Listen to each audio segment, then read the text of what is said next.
प्यारा ॿारो, बाजी गुलबानू जी तरफ़ां तव्हां सभिनी खे भलीकार। तव्हां ॿुधी रहिया आहियो दिलचस्प अखाणियूं। अचो त अॼु जी अखाणी ॿुधूं ऐं लुत्फ़ अंदोज़ थियूं। हडसन टेलर हिकु मिशनरी 1000 खां बि वधीक जहाज किनारे ते पहुतो। हडसन टेलर तमाम घणी बीमारी जी हालत में जमीन ते लथो। जिन डॉक्टरनि इंग्लैंड में उन जो इलाज कयो, उहे उन जे लाइ तमाम घणो फिक्रमंद हुआ। टेलर साहब, अवां चीन वापस न वञी सघंदा। जेकॾहिं खुदा मूंखे शिफ़ा ॾियणु चाहे त हू ज़रूर ॾींदो। दीवार ते चीन जो हिकु वॾो नक्शो टंगियल हो। हसन उनखे ॾिठो ऐं रोअण लॻो, छाकाणि त हू उन्हनि लखे चीनी माण्हुनि जे बारे में सोचींदो हो जिन खे अञा ताईं येसु जे बारे में ॿुधण जो मौक़ो न मिलियो हो। हू अक्सर इहा कहाणी ॿुधाईंदो हो। मां जहाज में सवार थी सिंग क्यानफो ॾांहुं वियसि। पतरस बि जहाज में सवार हो। असां येसु जे बारे में ॻाल्हियूं कयूं। पोइ मां पंहिंजे कमरे में वापसि वियसि। ओचितो मूंखे खे रोईंदे ॾिठो ऐं पोइ हिकु ज़ोरदार आवाज़ ॿुधो। पतरस जहाज तां किरी पियो हो। मूं पाणी में टिपो ॾिनो, पर मूंखे हू न मिलियो। मदद करियो, मदद करियो। मूं कुझु मच्छी मारींदड़नि खे आवाज़ ॾिनी, पर उन्हनि जवाबु न ॾिनो।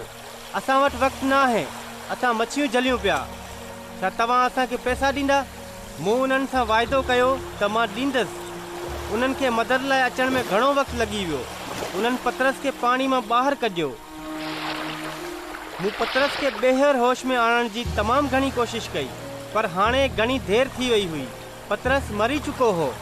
हू बची सघे हा जेकॾहिं मच्छी मारींदड़नि वक़्त ते मदद कई हुजे हा।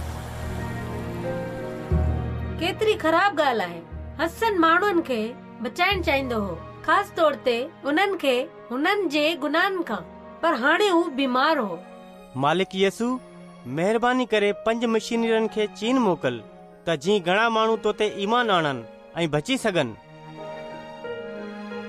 संदसि दुआ ॿुधी वई, पर छा 5 मिशनरी लखे चीनी माण्हुनि लाइ काफ़ी हुआ?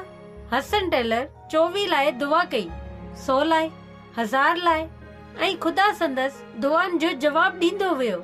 मूं हसन टेलर खां ही सिखियो आहे, येसु खे खुले दिलि सां ॿुधायो जेको बि तव्हांखे खपे थो ऐं हू तव्हांखे ॾींदो। येसु असांखे ख़ुशी सां ॾींदो आहे। हू असांजी दुआऊं ॿुधंदो आहे।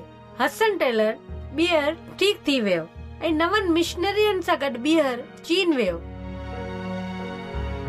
तव्हां सभिनी जा दिमाग़ ख़राब थी विया आहिनि। हुते ई रहिजी वञो।